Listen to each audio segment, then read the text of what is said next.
La rôdeuse de la mer et du feu. Chapitre 29. Les loups.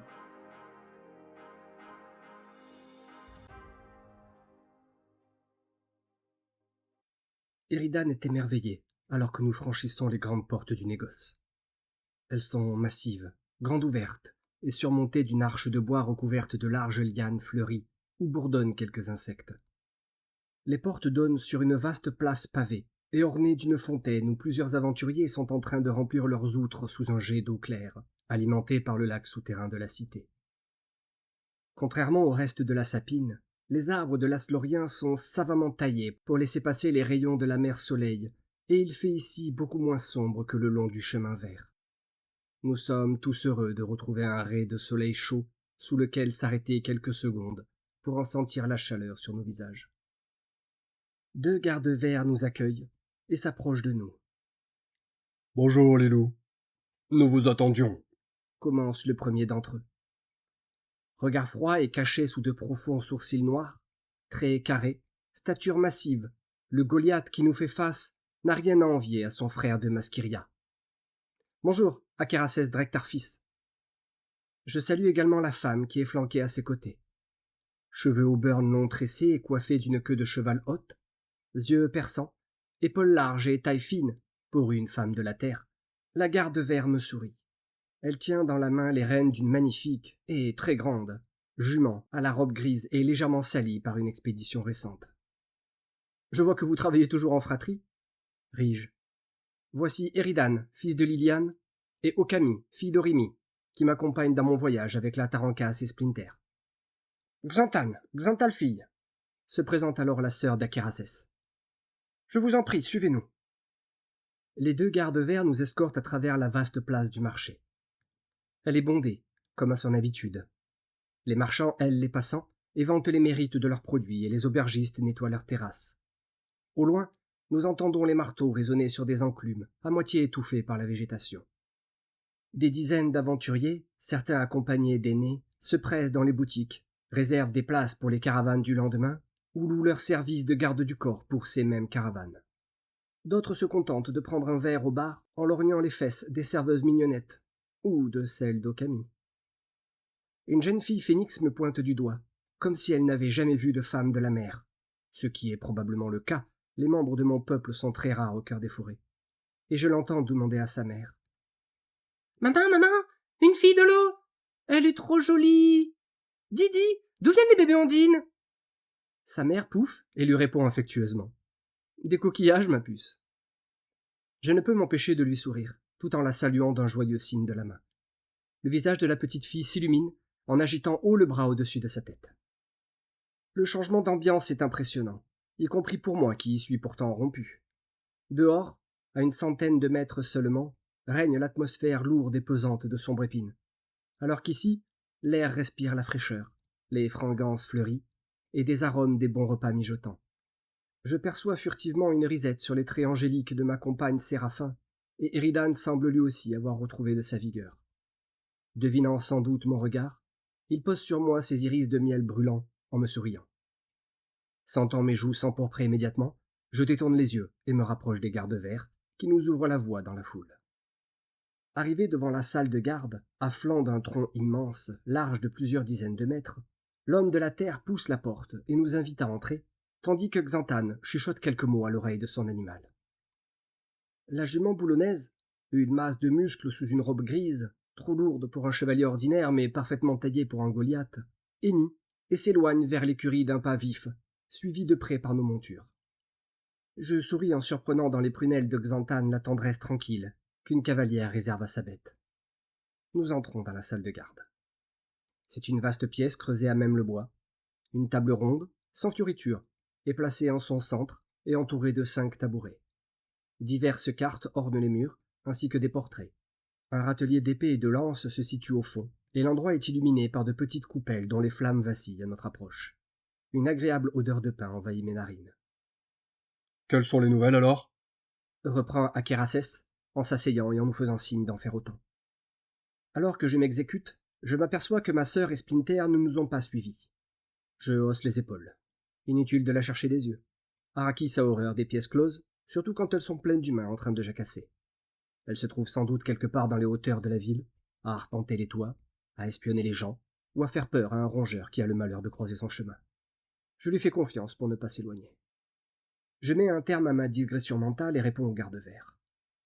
Nous avons fait bonne route, mais je suis content d'être arrivé, et je pense ne pas être la seule dans ce cas.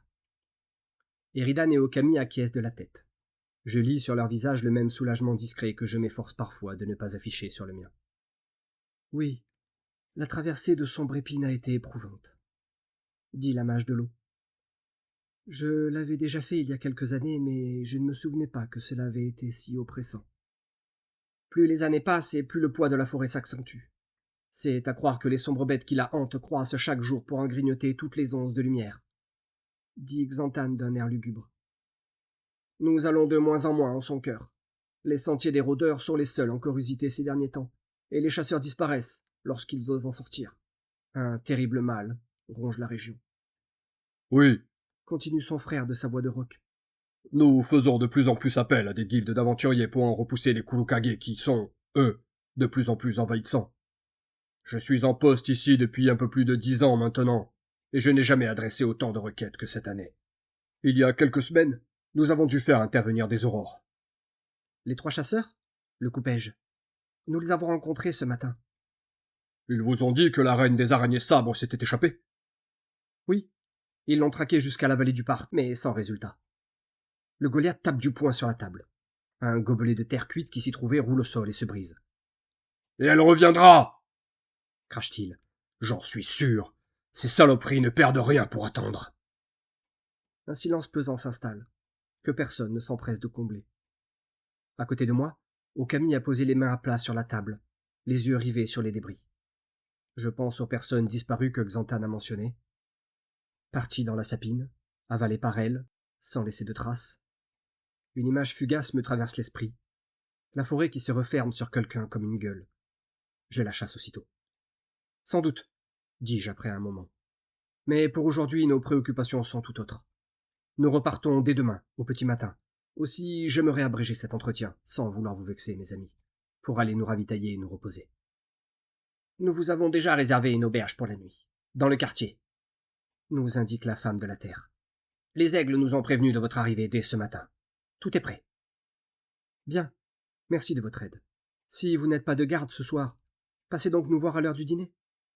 La Goliath acquiesce d'un sourire et nous nous levons. Son frère, ses larges mains pleines des débris du gobelet brisé, nous raccompagne jusqu'au seuil de la pièce, où je retrouve avec soulagement l'air de la grande place du marché, ses bruits, ses odeurs de nourriture chaude et de résine. La soleil de fin d'après-midi, filtré par les cimes taillées, allonge les ombres sur les pavés. Comme tout à l'heure, je m'arrête une seconde, les yeux fermés, à laisser la chaleur me réchauffer le visage. Demain, je ne pourrai plus la sentir sur ma peau, avant un bon moment. On mange d'abord ou on s'équipe d'abord ? Lance Eridan derrière moi. Sa voix est légère. Il a laissé l'attention dans la réunion de la salle de garde, où il fait semblant. Mais peu importe le pourquoi du comment, il semble plus serein, et c'est ce qui compte. On s'équipe, dis-je en rouvrant les paupières. Manger, après, ça donne envie de rester assis, de ne plus bouger. Il rit, brièvement, mais franchement. Okami nous rejoint d'un pas glissé et m'adresse un sourire qui me fait, comme toujours, chercher un endroit où je puisse poser les yeux, n'importe où ailleurs, que sur elle.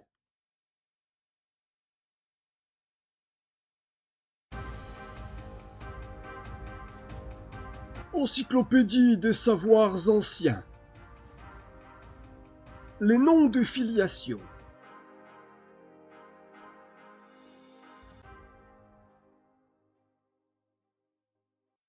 Il est une chose que l'on ne m'a jamais enseignée à l'académie, et que j'ai pourtant apprise à mes dépens lors de mes premières années de terrain. Dans certaines régions de Thurem, tendre la main à un inconnu en déclinant son seul nom constitue une grossièreté d'une rare maladresse. Mieux vaut aussi connaître un peu avant d'ouvrir la bouche. Sur l'essentiel du continent, les peuples utilisent ce que les maîtres du savoir ont coutume d'appeler un nom de filiation, en fonction de son genre. Les garçons portent le nom de leur père, et les filles celui de leur mère. La formule consacrée est « fils de » ou « fille de » selon le cas, et elle se place après le nom, lors des présentations formelles. La filiation change donc à chaque génération, ce qui peut dérouter les historiens et les généalogistes. J'en suis un, je suis bien placé pour le dire. Mais cela reflète une vérité que j'ai fini par apprécier. On est l'enfant de quelqu'un, pas celui d'un ancêtre inconnu. Lorsque l'un des parents est absent, décédé ou inconnu, l'enfant prend la filiation du parent disponible, sans distinction de genre. Pour les orphelins qui n'ont connu ni père ni mère, la coutume veut qu'ils portent la filiation de celui ou celle qui les a élevés. Un tuteur, un maître de guilde, une institution. Ce n'est pas une marque de honte. C'est, à mon sens, une façon très honnête de dire à quelqu'un « Tu appartiens à ceux qui t'ont choisi ». Les Goliaths, quant à eux, ont poussé ce principe dans ses derniers retranchements avec la subtilité qu'on leur connaît. Chaque Goliath possède un nom propre, auquel est accolé son nom de filiation formé du nom de son parent suivi du mot fils ou fille, directement soudé, sans espace ni formule. Pourquoi cette forme plutôt que la déclaration orale usitée par les autres peuples? J'ai posé la question à plusieurs Goliaths au fil de mes années de terrain. La réponse, invariablement, s'est résumée à un haussement d'épaule et à quelque chose comme « parce que c'est comme ça chez nous ». Une façon de se démarquer, tout simplement. Ce qui, en revanche, ne souffre aucune désinvolture, c'est la prononciation de cette filiation. Il est considéré comme une offense sérieuse, sauf entre intimes ou très bons amis, de ne désigner un Goliath que par son seul nom. Oublier de dire le nom de filiation, c'est, à leurs yeux, amputer délibérément une partie d'eux. J'ai vu des négociations commerciales fort bien engagées tourner court pour moins que cela. Considérez-vous comme prévenu. Enfin, et c'est une curiosité que j'ai longtemps cherché à comprendre, les aînés ne se présentent jamais par filiation. Jamais. Qu'il s'agisse d'un arachnide, d'un féral ou d'un have, l'identité d'un aîné tient dans son seul nom. Peut-être est-ce parce que leur mémoire génétique leur rend la notion de lignée trop vaste pour être résumée en 2 mots, ou peut-être plus simplement parce qu'ils estiment que cela ne regarde pas grand monde.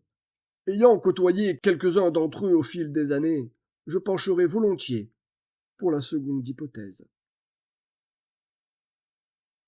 Par Sir Darredon, maître du savoir de Massilia.